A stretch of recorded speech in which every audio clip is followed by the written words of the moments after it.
Good evening. How are y'all doing tonight? Welcome to our public meeting on coyotes and urban wildlife. My name is Laura Wise. I'm the supervisor of your Animal Services Department here in Lewisville. And we're very excited to be doing this tonight.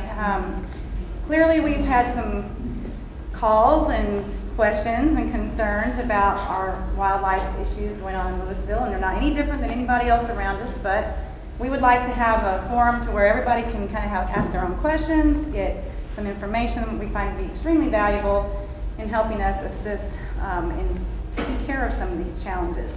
So tonight, I'm proud to present to you Bonnie Bradshaw. She is a certified Texas master naturalist, say that a lot of times, professional wildlife control operator, and the president of 911 Wildlife. And she will give you more information about all her credentials as she comes up. So please give her a welcome. Thank you. Thank you, Laura. Thank you very much. All right, well, thank you everyone for coming out tonight. It's always great to see people who are interested in getting information about how to solve wildlife problems. And the first thing I want to do tonight is kind of take some time to hear from you what your concerns are about the coyotes, bobcats, any other kind of wildlife. So that's what I want to do first, is get your concerns and put them up here so that we make sure that we address everyone's concerns that you brought tonight. So if anybody wants to go first. Walking babies and strollers. Walking babies and strollers.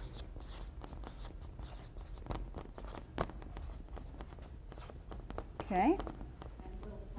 Small dogs.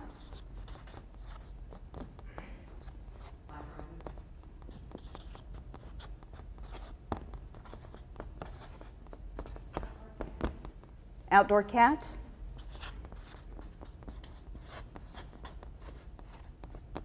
Okay.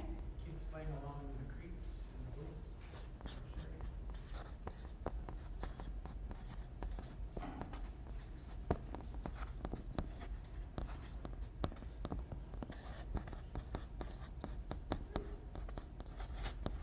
Sorry about my handwriting. Kids playing alone in creeks and woods. Well, kids, they all go down to the creeks and have fun and play. Right. Along the parks. Okay. Parks, creeks, and woods. Anything else? This is your opportunity. If there are any other concerns, let's get them on the table before we start. How much protection do we have with fences?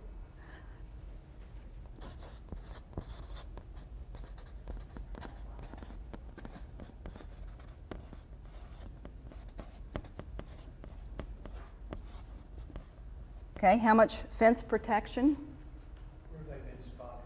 Where? Okay.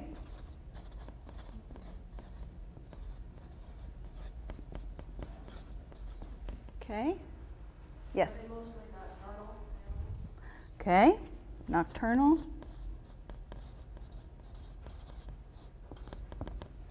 When you walk out your front door and they're walking down your street, what do you do and not do? Okay. So we got do's and don'ts. Anything else? All right, well, these are all excellent questions. Yes? What are the kinds of animals that sit besides the coyotes? Okay. I'll just put that up here. Other species. Can you also address the trapping issue, please? Okay. So we got trapping. Anything else? I can go on to another page. We're not limited to one page. Okay. All right. Well, all of those are excellent questions, and I'm going to do my best to answer every one of those issues in a very short period of time, and then we'll have time afterwards for more questions. So I want to make sure that everybody, when they leave tonight, feels like their questions have been answered. Okay? All right. So, as Laura said, I am a Texas Master Naturalist. I'm a professional wildlife control operator, and I'm president of 911 Wildlife. 911 Wildlife is a wildlife control company. That's what we do professionally, is solve problems with wildlife. Everything from gophers and moles to bobcats and coyotes. So this is what we do on a professional basis every day. And so the information that I'm going to provide to you tonight is science-based, both science-based and in practice. What works, what doesn't work. All right, so let's talk first of all about some of the misconceptions about urban wildlife. When we build new shopping centers and new housing developments, most of the native wildlife in that area completely disappears. Most native species cannot adapt to the kind of habitat that we create. However, there are a handful of species, actually 2 handfuls, that not only adapt to an urban environment, they actually thrive in it. They increase in number. And these are those urban adapters. These are the animals that actually find more food, produce larger litters, and have longer, healthier lifespans in urban areas. These are the animals that you're most likely to see in the city. These are the animals that somebody in the city is more likely to have a problem with than somebody who lives out in the country. There are 20 times more possums, raccoons, squirrels, and cottontail rabbits in urban neighborhoods than there are out in rural areas. Those animals are thriving in urban habitats. Okay, so and you see that coyotes and bobcats are definitely on that list. They are thriving in urban areas throughout the United States, not just in Lewisville, but in urban areas all across the country.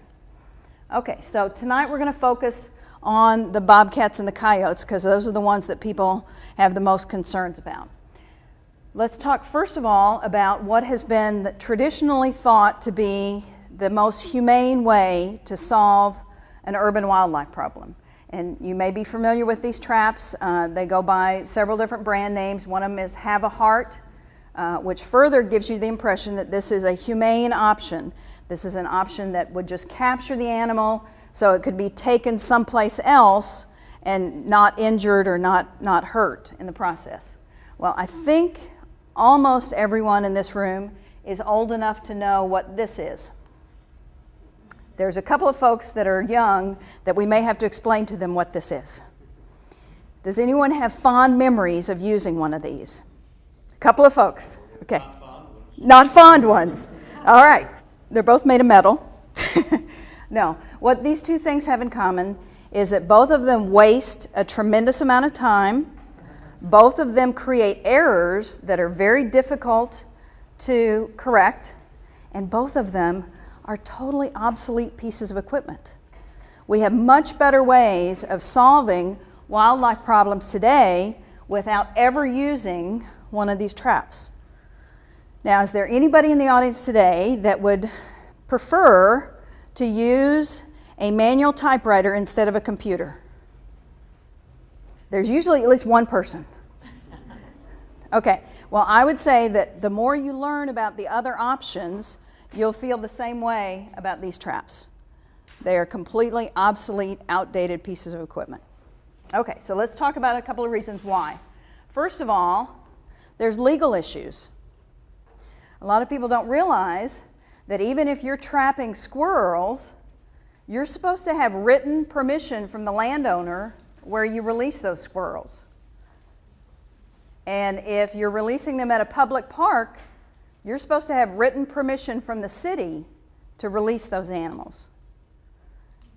It is not okay to trap animals and dump them on somebody else's property, especially not publicly owned property. And there are some animals that there is no legal way to relocate them. One of those is coyotes. There is no trap and relocation program in Texas for coyotes. The other thing is there are legal limits as far as raccoons. If somebody is trapping and relocating raccoons, not only are you supposed to have written permission from the landowner, but you're also supposed to release those raccoons within, that's the key word, within 10 miles of where it was found. And that's specifically to prevent the transmission of diseases so that you don't trap a raccoon in this part of the county that has distemper, and you release it in some other part of the county, and that way then spread distemper to those other animals. Okay, so there's legal issues. Secondly, nature hates a vacuum. If there are 20 times more raccoons, possums, squirrels, and cottontail rabbits, and we trap one and take it away, all that does is put up a flashing vacancy sign. And sometimes within a matter of hours, another animal will move in to take over that territory. Because these animals are all territorial, and so they're always searching for unclaimed territory. So trapping and removing animals is like digging in sand. Has anybody had that experience? Digging in sand? All right? That's what trapping and removing animals is like. You're just putting up a flashing vacancy sign and another animal moves in. All right, the other problem is the idea that when we trap animals and take them out to the country or take them someplace else, that they're going to have a wonderful new life. You know, we trap an animal and we take it over to Lake Lewisville and we release it over there. Well, number one, we're breaking the law because we don't have written permission to release it. But secondly, that may feel like the right thing to do, and this is where intuition comes into conflict with science. You know, a lot of times something feels like the right thing to do, but when we put radio collars on these animals and track their movements, what we find is, and this is across species, no matter what species you're talking about, when an animal is trapped and relocated, it's going to die within 2 weeks. Animals that are trapped and relocated die for a couple of different reasons. First of all, they're completely disoriented. They don't know where they are. They are going to try and find themselves back to familiar territory, which means they're going to cross roads that they're not familiar with. But if they're released someplace, especially next to a lake where there's big trees, is that territory empty? No. So these animals are seen as invaders by the other animals that are already in that territory. So within 2 weeks, those animals either die from crossing roads and getting hit by cars, or they die from injuries inflicted by other animals that are trying to defend that territory. So when somebody says they trapped an animal and released it and they're sure they did the right thing, we call that the Disney version. Okay? There are some things that only work in Disney movies, not in real life. All right, now I'm also a wildlife rehabilitator, which means I work with orphaned and injured animals. And so the next reason I'm going to put up there is the one that's really the one that I've had the most personal experience with. And that is that a lot of these animals that are trapped and relocated during the spring and summer are lactating females. And that means that there's offspring somewhere. And the lucky ones, somebody finds them, hears babies crying, finds them crawling across the yard, and tries to get them to a wildlife rehabilitator. They do their best to try and raise them. But the unlucky ones, nobody hears their cries, nobody finds them, and they die a horrible death. So these are the reasons that we strongly discourage the use of traps for any species of wildlife. Okay? Now, trapping and capturing cats and dogs is a completely different issue. I'm just talking about wildlife tonight. Okay? All right, so if we're not going to use one of those traps, what is the solution? Because I'm not saying that we don't have some valid concerns. So, but what I am getting across is that we have better ways to solve those problems without ever using a trap. Okay, so let's talk about that. 3 simple things. You know, when people go to the doctor and say, "Doctor, I've got to lose weight," and the doctor says, "Eat less, exercise more." But none of us want to do that, right? We want a magic bullet. We want a magic way to solve the problem. We don't want to do those 2 simple things: eat less, exercise more.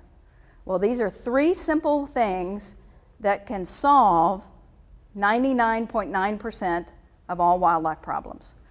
And I'm going to talk in detail about how these relate specifically to coyotes and bobcats. All right, so let's talk first of all about the coyote. Now, a lot of people, the first time they see a coyote, especially if they're not familiar with